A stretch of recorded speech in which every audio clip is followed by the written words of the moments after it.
नमस्कार दोस्तों। अगर आपका कोई काम नहीं बन रहा है तो आप हर एक उपाय कर कर थक चुके हैं, बहुत परेशान हो चुके हैं। तो दोस्तों, मैं आज आपको एक ऐसा उपाय बताती हूँ। उस उपाय के करने से आपको किसी के पास कुछ भी पूछने के लिए जाने की ज़रूरत नहीं पड़ेगी और ना ही किसी से कोई सहायता मांगने की ज़रूरत पड़ेगी, क्योंकि भगवान इस उपाय से आपको इतना देंगे कि आप देखोगे कि धन कहाँ से आया, धन कैसे आया। भगवान ने हमें इतना दे दिया, रातों रात हमें छप्पड़ फाड़ के दे दिया। दोस्तों, जो भी काम होता है दोस्तों, श्रद्धा भाव से होता है। आपको जो भी सवाल पूछना है उस सवाल का जवाब लेने के लिए आपको अपने घर के बाहर नहीं जाना पड़ेगा, क्योंकि आपको उस सवाल का जवाब आपके घर के अंदर ही मिलेगा। हाँ, अब एक सवाल और है कि उस सवाल का जवाब कौन देगा दोस्तों। उस सवाल का जवाब जो पूछेगा वह स्वयं ही अपने सवाल का जवाब देगा। फिर आप पूछोगे कि कैसे। देखो दोस्तों, आपको ऐसे करना है। अगर आपको ज़्यादा वक्त नहीं मिलता, 2 वक्त आपको नहीं टाइम मिलता, तो आप एक वक्त ही आप अपना समय देखकर, जैसे कोई 4 बजे हो, 4:30 या 5 बजे, 10 मिनट के लिए भगवान का ध्यान लगाओ। सीधे ऐसे सीधी कमर करके चौकड़ा मार के, और अपने इस यहाँ माथे के यहाँ यहाँ ध्यान लगाना है आपने। आप 10 मिनट ध्यान लगाओगे और यह ध्यान आपका जैसे ही लगने लगेगा और आगे आगे यह 15 मिनट, 20 मिनट, 25 मिनट बढ़ता चला जाएगा। दोस्तों, आपको घबराना नहीं है, क्योंकि जब आप ध्यान लगाओगे ना, तो आपको ध्यान में लगेगा, अरे मैंने वो काम करना था, अरे मेरा वो काम रह गया, अरे कोई आ तो नहीं गया बुलाने के लिए, अरे मुझे पड़ोसी के यहाँ जाना था, अरे मुझे काम पे जाना था, अजय मेरी दुकान पे लेट हो जाएगा, अरे मुझे ऑफिस में लेट हो जाएगा। दोस्तों, और भी आपको, ये तो नॉर्मल है, आपको बहुत गंदे गंदे विचार आएंगे, और आप वहाँ जब पाठ करने बैठोगे, पूजा करने बैठोगे, ध्यान लगाने बैठोगे, तो आपको बहुत गंदे गंदे विचार आएंगे, लेकिन सोचना कुछ नहीं। क्योंकि जब हम भगवान का जैसे जैसे नाम लेते हैं, ध्यान लगाते हैं, तो हमारे शरीर में जैसे भी गंदे विचार होते हैं वो हमें दिखाई इसलिए देते हैं क्योंकि वो हमारे मस्तिष्क के द्वारा बाहर निकल रहे हैं, वो हमारे में नहीं रहेंगे। गंदे विचार, कोई लड़ाई, कोई झगड़ा, जैसा भी है वो सब बाहर निकल जाएंगे। एक ही रहेंगे बस, वो है हमारे भगवान।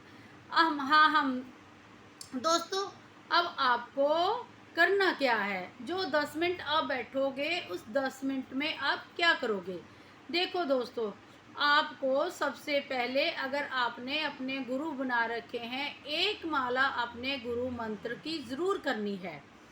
गुरु मंत्र की एक माला करने के पश्चात आपको 11 बार श्री गणेश जी का नाम जाप करना है, और 11 बार आपको भोलेनाथ जी का नाम जाप करना है।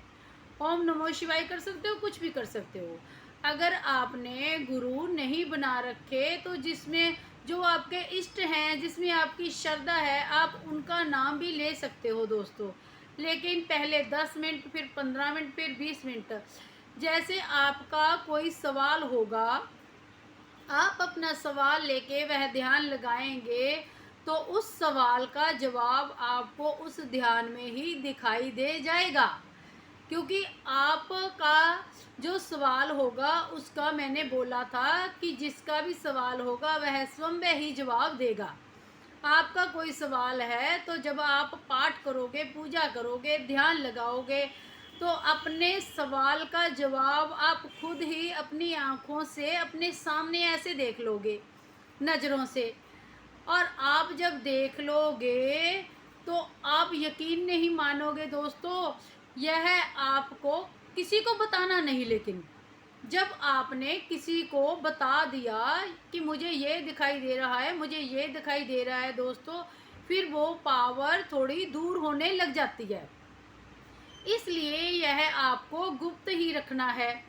ध्यान लगाओ, गुप्त रखो। जो कुछ आपको दिखाई दिया है वो भी गुप्त रखो। किसी को अगर कुछ बताना है तो किसी के वो गोल मोल सी बात करके कुछ भी बता दो, लेकिन ऐसे मत बोलो कि मैं ध्यान लगाता हूँ और ध्यान में मुझे यह सब दिखाई देता है। अगर आपने बोल दिया तो आपकी बहुत सी पावर कम हो जाएगी और जो आपको दिखने लगा है वो बंद हो जाएगा। क्योंकि आप इतनी जल्दी, हम पहले एक सीढ़ी पे पैर रखते हैं दोस्तों, फिर दूसरी पे, फिर तीसरी पे। हमें एक सीढ़ी पर पैर रखने से हमें ऊपर वाली सीढ़ी दिखाई तो जरूर पड़ती है, लेकिन हम अगर कहें कि एक सीढ़ी पर पैर रख के हम वो लास्ट वाली सीढ़ी पर पैर रख ले, ऐसा हम नहीं कर सकते, क्योंकि हमें स्टेप बाय स्टेप ही सीढ़ी चढ़नी पड़ेगी। क्योंकि अगर हमें वो ऊपर वाली सीढ़ी पे जाना है तो हमें ऊपर बाय ऊपर ऐसे चढ़ना पड़ेगा, स्टेप बाय स्टेप सीढ़ी को। इसीलिए बोलती हूँ दोस्तों, ये अपना ध्यान जो आप लगाओगे ये कंटिन्यू रखो। इसको करने से आपको बहुत से फ़ायदे दिखाई देंगे। जो आपको दिखाई देंगे, जो आपको महसूस होंगे, आपको अंदर से भी बाहर से भी महसूस होंगे। किसी से कुछ पूछने की ज़रूरत नहीं पड़ेगी, किसी को कुछ बताने की ज़रूरत नहीं पड़ेगी। हाँ दोस्तों, जब आप ध्यान करने लग जाओगे ना, तो आपके चेहरे की चमक